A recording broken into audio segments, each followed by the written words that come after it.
ये तो इस बेहतरीन क्वेश्चन को सॉल्व करते हैं और समझते हैं कि इसको कैसे अच्छे से आंसर ला सकते हैं with feel. Okay, so parallel plate capacitor made of circular plate is being charge such that parallel plate capacitor made of circular plate. तो मैं इसको सर्कुलर प्लेट को ऐसे फ्रंट व्यू बना देता हूँ इसका, ठीक है, और इसका रेडियस कैपिटल आर मान लेता हूँ। Okay, being charge such that surface charge density on the it's plate, मतलब यहाँ ये इसमें चार्ज इसके लिए होगा, है ना। तो इसकी बात कर रहा है, यानी सरफेस सिग्मा की बात कर रहा है, उसका जो चेंज है वो बेसिकली इंक्रीज हो रहा है। तो हम लिखेंगे कि जो rate of change of sigma है which is constant value according to question, यहाँ लिखा हुआ है कांस्टेंट रेट विद टाइम, तो हम लोग बोलेंगे कि ये कांस्टेंट है और इंक्रीज कर रहा है, तो मैं बोलूँगा कि ये वैल्यू जो भी होगी प्लस सी, यानी एक पॉजिटिव कांस्टेंट होगी, ठीक है। Okay, now the magnetic field arising due to displacement current. Displacement current की बात आ गई तो आप ये पिक्चर आपको याद होगा। बेसिकली डिस्प्लेसमेंट करंट के लिए हमने यहाँ देखा हुआ होता है कि ये हमारे पास कैपेसिटर है और यहाँ पर जो हमारा प्लेट है वो सर्कुलर है, ओके, और इधर से कनेक्शन बनी हुई होती है और ऑब्वियसली लेट से आप यहाँ पर एसी वैसी कुछ मान सकते हैं, एसी सोर्स, ताकि ये चार्ज जो है बदलता रहे। तो हमें उस सिचुएशन की बात करनी है जब ये चार्ज बढ़ रही है और कॉन्स्टेंटली बढ़ रही है, इसलिए हमने इस कॉन्स्टेंट इस रेट को प्लस सी माना, ठीक है। तो अब हमें पूछा जा रहा है कि इस वाले रीजन में अगर आप बात करें तो इस वाले रीजन में क्या हो रहा होगा। यहाँ मैग्नेटिक फील्ड के बारे में आपसे सवाल किया गया है कि इस रीजन में मैग्नेटिक फील्ड का क्या हुआ होगा, कहाँ पर बड़ा होगा, कहाँ पर छोटा होगा, कहाँ जीरो, कहाँ नॉन जीरो, सब कुछ। तो देखिए, हमने इसको सॉल्व करने के लिए एम्पेयर सर्किट लॉ मॉडिफाइड वाला जो हमने EMW यानी इलेक्ट्रोमैग्नेटिक वेव में पढ़ा हुआ होता है, क्या था वो law, B dot D L, Maxwell ने दिया था इसको, B dot D L is equals to mu naught I conduction plus I displacement, ठीक है। अब इस रीजन की बात करेंगे तो इसमें कोई चार्ज फ्लो कर तो नहीं रहा, तो उसकी वजह से तो करंट आ नहीं रहा। तो जो करंट चार्ज के फ्लो की वजह से आती है उसको कहते हैं कंडक्शन करंट। जो करंट चार्ज के फ्लो की वजह से आता है उसको कहते हैं कंडक्शन करंट। तो इस रीजन में कोई कंडक्शन करंट नहीं है, तो I will say I C is equal to zero, so only equation remains as mu naught I D. और आई डी मैक्सवेल ने क्या दिया था, तो आई डी मैक्सवेल ने दिया था epsilon naught D phi E by D T, यानी कि इलेक्ट्रिक फ्लक्स का रेट ऑफ चेंज। ओके, तो अगर मैं D phi E by D T लिखना चाहूँगा तो आपको पता है कि electric flux E into area लिखा जाता है, ई इंटू एरिया लिखा जाता है। और ई क्या लिखा जाता है इस रीजन में, इस रीजन में इलेक्ट्रिक फील्ड हमारी कांस्टेंट होती है और कितनी होती है, सिग्मा बाई एप्सिलॉन नॉट किसी टाइम टी पर।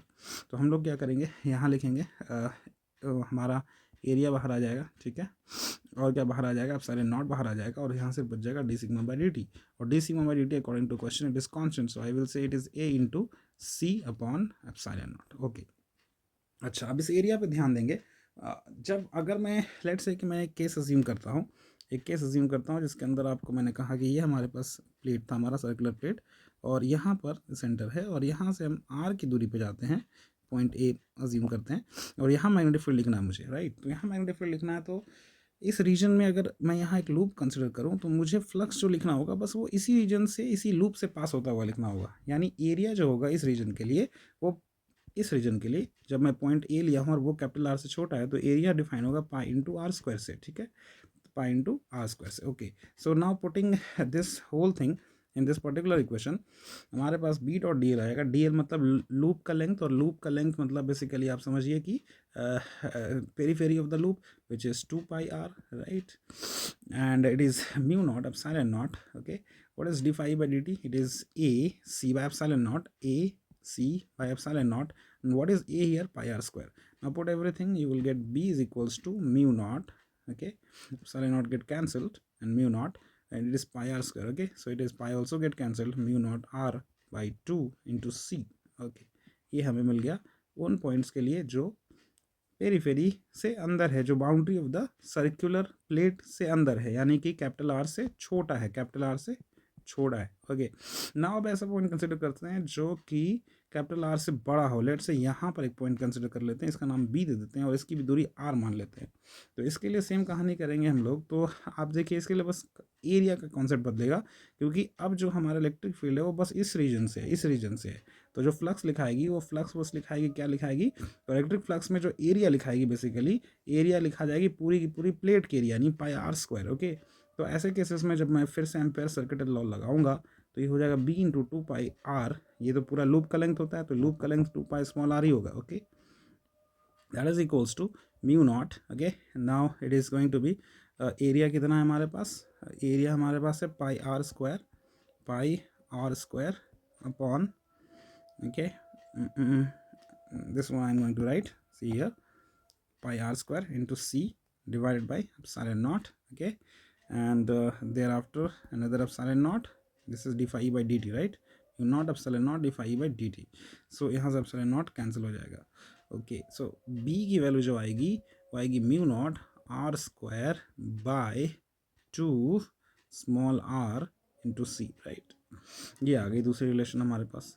तो ये कब है? जब r की वैल्यू कैपिटल R से छोटा या बराबर हो, और ये r की वैल्यू जब कैपिटल R से बड़ा या बराबर हो. तो ऐसे केस में हमें ग्राफ ये बता रहा है कि b जो है पहले बढ़ रहा है और फिर घट रहा है, यानी r is equals to capital R पे सबसे बड़ा है, अगर मैं b वर्सेस r का ग्राफ बनाऊँ. बिल्कुल ऐसी कहानी आप एक और जगह करते हैं, अगर आपको याद हो तो इंड्यूस्ड इलेक्ट्रिक फील्ड जो होता है उसका कॉन्सेप्ट EMI में, इलेक्ट्रोमैग्नेटिक इंडक्शन में पढ़ते हैं आप. तो सेम तरीके से हमने इसको सॉल्व किया बेसिकली, ध्यान दिए होंगे अगर आप. तो यहाँ से पता चल रहा है कि कैपिटल R जब R की वैल्यू होती है तो B की वैल्यू मैक्स होती है, और ज़ीरो कहीं पर भी नहीं, क्योंकि से ज़ीरो कहीं पर भी नहीं है. तो हम कह सकते हैं non zero everywhere with maximum at the imaginary cylindrical surface connecting the peripheries of the plate, यानी कि बेसिकली इस रीजन की बात कर रहा है, इस रीजन की बात कर रहा है ना. इस रीजन की अगर आप इस सिलेंडर को 3D में फील करें तो ये ऐसा दिखेगा सामने से देखेंगे तो. ठीक है, that's it for this question.